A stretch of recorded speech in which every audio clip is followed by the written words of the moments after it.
The second question is that. Your second question. A little louder, my son. A little louder. The second question is that. Why we hear that, and the Bible tells us that God created a man, and so we have a different nation here, population here. So now, why did God allow blacks to be suffer? Now I will explain that. You see, the creation is a creation of God. But mankind, he creates his own standards of judging. Like, for example, we are told by certain groups of churches that the black people of the earth are the children of Ham. You see, Noah, you heard the name Noah, after the flood. In the Genesis chapter 9 you read, Noah, after the flood, him and his 3 sons, Sam, Ham and Japheth, they started growing grapes. And from the fruit of the vine, they fermented the wine. And Noah drank too much. And he was lying naked. I'm reading this from the book of Genesis, chapter 9. And out of his 3 sons, Sam, Ham and Japheth, Ham saw his father's nakedness. Sprawled out on the ground naked. And it was a big joke for him. So he laughed. Who laughed? Ham. You know how you spell Ham? H-A-M, Ham. Ham. H-A-M, Ham, you also spell for that piece of pig. See? You know the Englishman, he loves ham and eggs. Ham and eggs. How do you spell ham? That's right. So this person's name was Ham, one of the sons of Noah. His name was Ham. And he saw his father's nakedness and he laughed. Big joke. The other 2 sons, they felt remorse, ashamed of the father's condition. So they took a piece of cloth and they walked backwards and they covered up the father. The father, in the meantime, he knew what was going on, but he was too dead drunk to do anything about it. But when he came into his senses, he began to curse. And you remember the curse? He said, "Cursed be Canaan, for a servant of servant thou shalt be unto thy brother." You attend Bible class, don't you? You remember this? "Cursed be Canaan, for a servant of servant thou shalt be unto thy brother."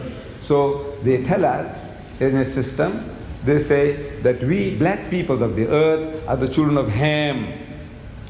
That fellow who behaved like a pig, laughed at his father's nakedness. So as such, we are to become the hewers of wood and the drawers of water.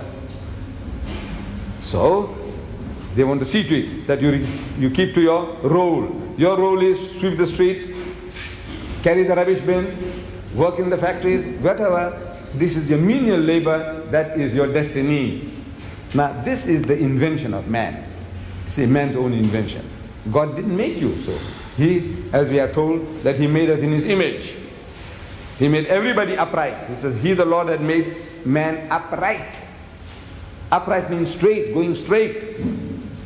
So the invention of man, the devilishness in man, is finding excuses to how I can discriminate against you, create theories, weave stories, fairy tales, and around these fairy tales I find justification for keeping you down. Now the Holy Quran, this book of God, the Quran, our religious book, it gives us an explanation of the theory of race. And I would like you to judge whether it answers the problems of mankind or not. It says, and I'm quoting in Arabic the original, and I give you the translation. It says, "Ya ayyuhan nas," say, "O mankind," the whole of mankind, whether Africans, Indian, Chinese, Eskimo, everybody. "Ya ayyuhan nas, O mankind, inna khalaqnakum min dhakarin wa unsa." It is we, God Almighty says, we who have created the male and the female. We have created you all of a single pair, a male and a female. وَجَعَلْنَاكُمْ شُعُوبًا وَقَبَائِلًا. And it is we who have made you into nations and tribes. What for? To discriminate against one another? No. It's لِتَعَارَفُوا, that you may recognize one another. This Mr. John is a Zulu, that Mr. John is a Xhosa, that Mr. John is a Swazi, that Mr. John is an Englishman, that Mr. John is a Frenchman, that Mr. John is a German. For the purpose of recognition, he has made you into nations and tribes. But since man has a sickness of wanting to discriminate on false premises, so God Almighty gives us the standard. We all have a tendency to behave like that. All. There is no exception. There is no nation on earth who is an exception to this rule, that everybody wants to create standards of judging other people as inferior to themselves.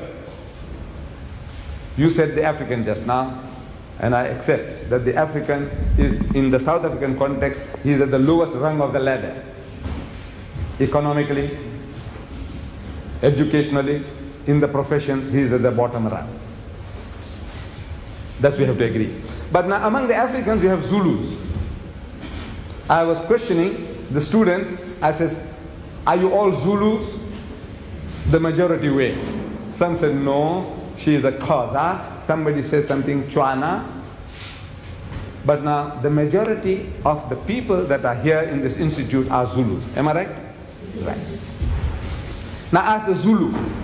Ask the Zulu, what is Zulu? Izulu. What does it mean? Izulu. The heavens. No? Izulu. You are the heavenly people. Izulu. Yes, that's in your mind. Izulu, we are the topmost people.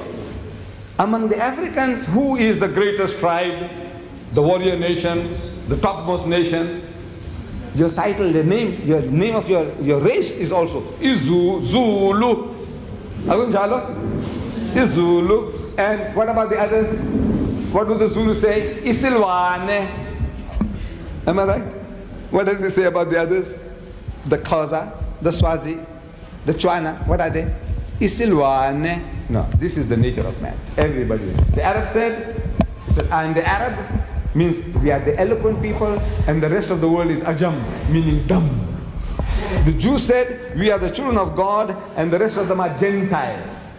You know, Jews and Gentiles. What is Gentile? Means unclean, filthy, dirty people. All the rest of the world, uncircumcised, filthy, dirty people.